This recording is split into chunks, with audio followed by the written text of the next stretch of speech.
Will the perfect droid still be perfect here? Odds are, it's a little shaky. Hey guys, MasakoX here. Yes, I know, it's been a long time since the last one, it seems to be a thing for this particular what if, but that has in all honesty been down to the pure fact that I sort of ran out of good ideas for this one. I wrote such a different story to what we usually do during a Cell arc that I had to hold back and not put out something that I and you would be dissatisfied with. This all stems from one of the most often asked stories and scenarios within the Dragon Ball community, and it concerns the likes of Goku and Bulma and what might have happened had the two of them gotten together. The initial premise is that Chi-Chi wouldn't have had the pleasure of being the partner of Goku. Well, I say pleasure, it's a bit of a mixed bag in all honesty. But she wouldn't have been left out in the cold. She would have gotten together with Yamcha, because in the original series, the Bandit did ask her out during the 23rd World Martial Arts Tournament, but she, understandably and politely, declined, since she had her eyes on Goku. And despite her seeming like she would settle for less, she actually ended up with a pretty good lifestyle in the city, and also being the partner of a Major League Baseball player. Not too bad. Also, their daughter Tosa was as cute as buttons.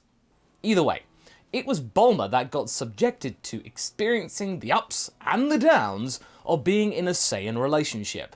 This was not something that she didn't want though. She had basically felt a crush towards Goku for the longest time, and unlike in the series, she got to indulge in that, finally. From there, we got to see her influence manifest in Gohan. His Saiyan nature from Goku was more apparent than with Chi-Chi as a mother, and at the same time, his life was a lot more relaxed, and as we saw in more recent chapters, his future isn't as solid as it might have been with someone we know. Gohan's destiny is a lot more fluid here, and because of that, he has become a lot calmer, especially after Goku and Bulma had the talk. Well, that still gets some of you out there really nervous, eh? I mean, I must admit that was pretty tense. In the last part, we saw 16 and Piccolo join forces to finish off Imperfect Cell, and as far as they were concerned, they succeeded. With everyone thinking that the day had been saved, things start to settle down, and most importantly, 16 is still alive. He is there to enact Dr. Giro's more, well, let's say noble directives and understandings in bettering humanity through technology. Together with Bulma, the two of them have great plans for the future, especially of Capture Corp, and ironically, it makes the company even richer. However, all isn't well.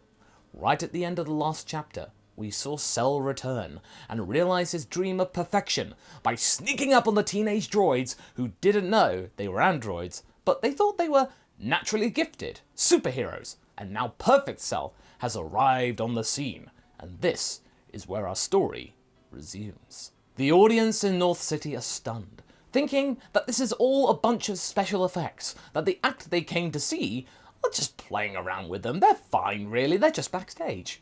Cell though is looking around with an evil grin.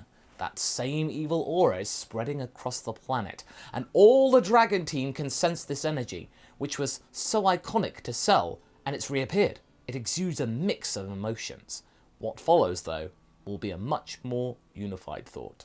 Horror. Cell walks around the remnants of the stadium and, with microphone still in hand, begins to talk some more. You humans, you are so inferior to my majesty.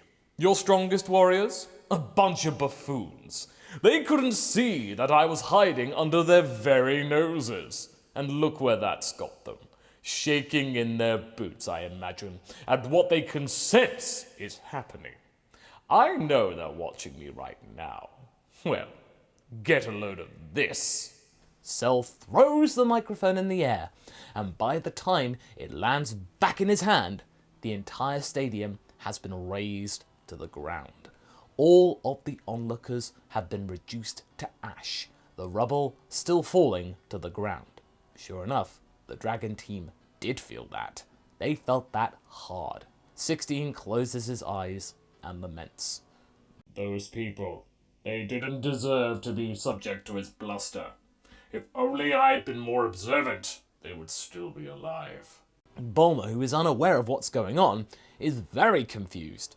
And it's until the TV start to catch up with it and report the incident. The cameras from the helicopters that had been swarming around the city have now focused their gaze on the stadium, or what's left of it, and can only get a glimpse of a green humanoid. But they know what it is, the Dragon Team. Cell is back, and he means business. At once, Goku and Gohan enter the laboratory and look at 16. They felt that too, and know what to do. Gohan, now 15 years old, is particularly angered by Cell's showboating. The two of them immediately tell the droid that they will take care of the situation, but 16 insists to come along with them, since he too is a Jiro creation. No, 16, says Gohan. You've become more than that. You're part of our family now. You shouldn't have to feel beholden to that monster. You are so much more superior than that. We will take care of this. With that, the two Saiyans disappear. Thanks to Goku's instant transmission, Cell then senses Goku and Gohan arriving, them in their base form, and looking sternly at their target. Cell turns to them and smiles. Finally! I get to witness the great Son Goku and his protege. I thought I'd never see the day I would get to see one of the beings that has made up part of myself. Forgive me, I've been a bit cooped up lately, and missed out on things. Kindly fill me in. Goku and Gohan, without saying a word, power up to Super Saiyan. Cell isn't impressed at first, but when he feels how powerful this form has become, he soon changes his tune. Confused at how this form has gotten so strong, Cell tries to shake it off and focus on one person at a time. That should be fine, but he doesn't get that chance. Goku addresses Cell and tells him that he is very much outclassed now. He has waited too long to reach perfection, and as a result, he is anything but. This angers Cell, but Gohan then steps in and decides to end this right now. He powers up to Super Saiyan 2 and proceeds to dominate. Cell had no idea about this form, and he is terrified beyond belief at the might of this form. But unlike the series, Gohan this time has a very thorough understanding of it, and thusly, his bravado and Saiyan nature doesn't get the better of him here. How does it feel, Cell? How does it feel to be scared? Like all those innocent people you ended for no reason? You have no place here, and it's time to ensure that Jiro's tyranny is removed from this world. Gohan hurls Cell up into the air and launches a Kamehameha at him, with Goku coming in and giving him a helping hand. Together, the two of them utterly vaporize Cell, him not realizing that things had progressed so far, being blind to change thanks to his own desire for perfection. He thought he had reached it, but he'd proven to himself that he hadn't even come close.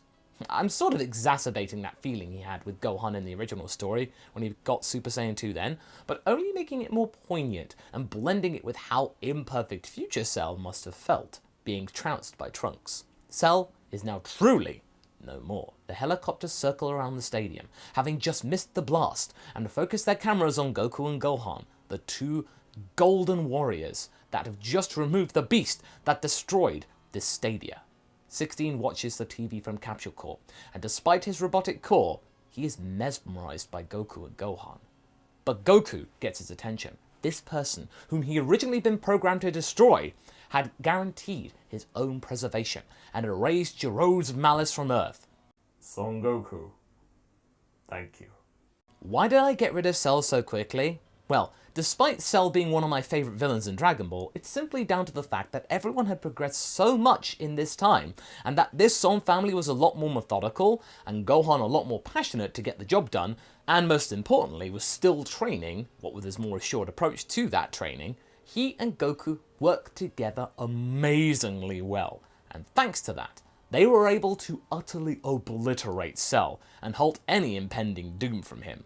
The Bugman should have really just stayed in his larval state and let things be, but no.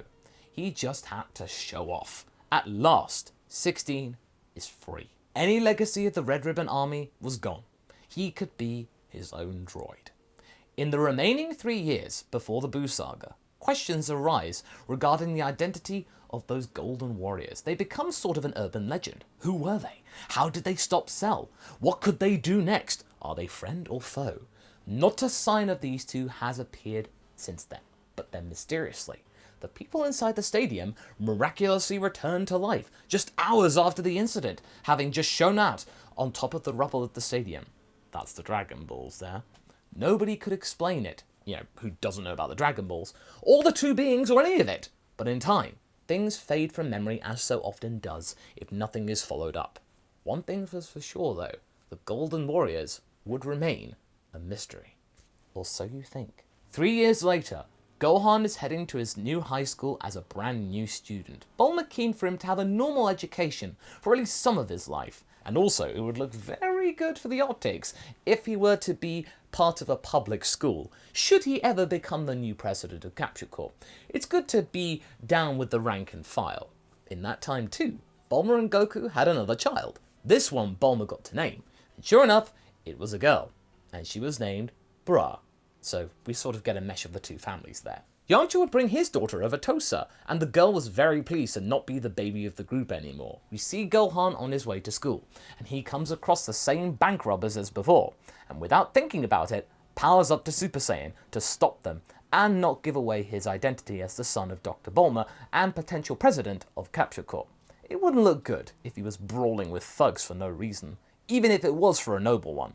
However, eyewitnesses report a golden-like person saving the day, and this immediately, with the news corporations, rekindles the two same golden warriors from not long ago. Had one of them returned? Would the other one return as well? It didn't occur to Gohan that what he did at the time was kind of reckless until he watched the news that evening and realised his mistake. Just great. We also get the same thing with Videl discovering his identity, or putting two and two together, but this time, there is no Great Saiyan Man. Why, you ask? Well, that's easy. Gohan never saw Captain Ginyu. The Ginyu Force have not been in the story, and so the seeds weren't sown in that regard.